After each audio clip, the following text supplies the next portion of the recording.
अगर आप भी लेना चाहते हैं देश दुनिया की तमाम जानकारी तो आज ही सब्सक्राइब करें हमारे चैनल को। साथ ही नीचे दिए बेल आइकन को जरूर दबाएं ताकि हर अपडेट आप तक पहुंच सके। नमस्कार, प्रभात साक्षी न्यूज नेटवर्क पर आप सभी का स्वागत है। कोरोना वायरस की महामारी से पूरा देश जूझ रहा है। हर भारतीय सरकार के साथ खड़ा है, देश के साथ खड़ा है और देश की इस लड़ाई में जो भी योगदान दे सकता है दे रहा है। लेकिन शायद कुछ लोग ऐसे हैं जो इस लड़ाई में देश के साथ नहीं है। देश को बदनाम करने का एक उनके लिए ये अवसर जैसा लग रहा है और इस अवसर का फायदा उठाते हुए देश को बदनाम करने के लिए, देश की छवि खराब करने का काम कर रहे हैं। हम बात कर रहे हैं जफरुल इस्लाम की। जफरुल इस्लाम दिल्ली अल्पसंख्यक आयोग के अध्यक्ष है, आम आदमी पार्टी के नेता हैं, अरविंद केजरीवाल के बहुत निकट सहयोगी हैं। लेकिन जफरुल इस्लाम ने जो अपनी एक फेसबुक पोस्ट में जो कुछ लिखा है वो बहुत शर्मनाक है और बिल्कुल देश विरोधी है। इससे बड़ा जो कुछ उन्होंने लिखा है, देश विरोधी काम कुछ हो नहीं सकता। उस फेसबुक पोस्ट में जफरुल इस्लाम लिखते हैं कि भारतीय मुस्लिमों के साथ खड़े होने के लिए कुवैत का धन्यवाद। हिंदुत्व विचारधारा के लोग सोचते हैं कि कारोबारी हितों की वजह से अरब देश भारत के मुस्लिमों की सुरक्षा की चिंता नहीं करेंगे, लेकिन वो नहीं जानते हैं कि भारतीय मुस्लिमों को अरब और मुस्लिम देशों से कैसे रिश्ते हैं। जिस दिन मुसलमानों ने अरब देशों से अपने खिलाफ जुल्म की शिकायत कर दी उस दिन जलजला आ जाएगा। यह पोस्ट 28 अप्रैल की रात को लिखी गई है।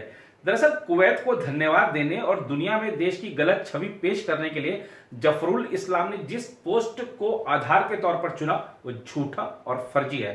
पिछले कई दिनों से सोशल मीडिया पर कुवैत के हवाले से भारत में मुस्लिमों के साथ कथित अत्याचार के झूठे दावे को लेकर ऐसे ही भ्रामक पोस्ट लिखे जा रहे हैं।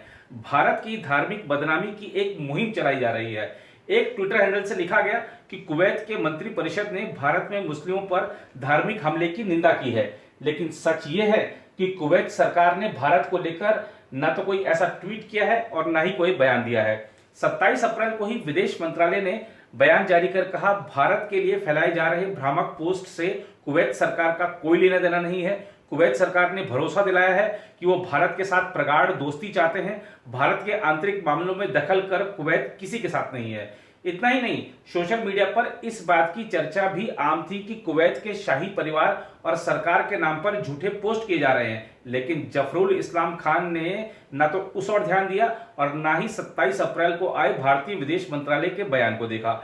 इससे पहले भी जफरुल इस्लाम खान क्वारंटाइन सेंटर में तबलीगी जमात के लोगों के साथ हो रहे व्यवहार को लेकर दिल्ली सरकार को पत्र लिख चुके हैं। इस्लाम ने अपने पत्र में केंद्र और दिल्ली सरकार पर गंभीर आरोप लगाते हुए कहा था कि तबलीगी जमात के लोगों को क्वारंटाइन की अवधि को पूरा करने के बाद छोड़ा नहीं जा रहा है, उनके साथ छुआछूत हो रही है, उन लोगों को कैदियों की तरह रखा जा रहा है। इस्लाम ने अपने पत्र में कहा था कि एक तरफ सरकार ठीक हुए जमातियों का प्लाज्मा इस्तेमाल कर रही है, वहीं दूसरी ओर उन्हें कैदियों से भी बदतर हालात में रखा जा रहा है। जबकि जफरुल इस्लाम खान, आपको यह पता होना चाहिए कि गुजरात में कांग्रेस के दो नेताओं बदरुद्दीन शेख और इमरान खेड़ावाला कोरोना के शिकार हुए इसलिए कि वो मस्जिद में छुपे जमातियों को समझाने गए थे। बदरुद्दीन शेख का इंतकाल हो गया, क्या तबलीगी जमात को इसकी जिम्मेदारी नहीं लेनी चाहिए? और जफरुल इस्लाम खान, आप जिस तबलीगी जमात की पैरोकारी कर रहे हैं, जिसके पैरोकार बन रहे हैं, क्या आपने उनका व्यवहार देखा कि किस तरीके से हमारे डॉक्टरों के साथ व्यवहार किया गया, किस तरीके से हमारे स्वास्थ्य कर्मियों के साथ व्यवहार किया गया? क्या वो सब बातें आपके समक्ष पहुंची नहीं?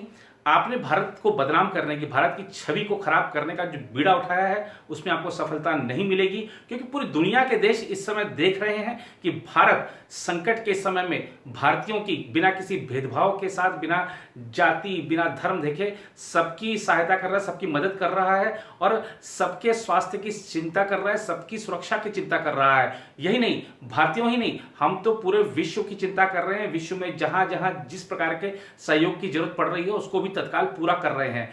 इस्लाम जी, आपको ये सब देखना चाहिए था। भारत सरकार को बदनाम करने की मुहिम छोड़िए। भारत में राज कर रही पार्टी से, भारत में सत्तारूढ़ पार्टी से आपका जो विचारधारा है वो भिन्न हो सकती है, लेकिन भारत की जो विचारधारा है उससे अपनी विचारधारा भिन्न मत करिए। भारत की विचारधारा जो है वो सदियों से चलती आ रही है, सदियों से चलती रहेगी और सदियों तक चलती रहेगी। और आपको भारत को बदनाम करने का ये जो आपने बीड़ा उठाया है इसको यही रोक देना चाहिए।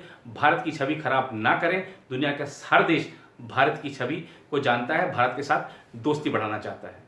जहां तक जफरुल इस्लाम के इस विवादित पोस्ट की बात है तो काफी इस पर लोग चर्चा कर रहे हैं। सोशल मीडिया पर भी जफरुल इस्लाम की काफी आलोचना हो रही है। आम आदमी पार्टी की चुप्पी पर सवाल उठाए जा रहे हैं और खासतौर पर बीजेपी ने बड़ा हमला बोला है। चाहे शाजिया इल्मी हो, शाजिया इल्मी ने भी ट्वीट करके कहा है कि इस तरीके के जो बयान है वो दिखाते हैं कि किस तरह के कट्टर लोग हैं, कट्टर विचारधारा रखते हैं और भारत की छवि को खराब करने का प्रयास कर रहे हैं। बीजेपी के प्रवक्ता और राष्ट्रीय नेता शाहनवाज हुसैन ने भी इस पर अपना एक बयान जारी किया है। आइए देखते हैं शाहनवाज हुसैन क्या कह रहे हैं।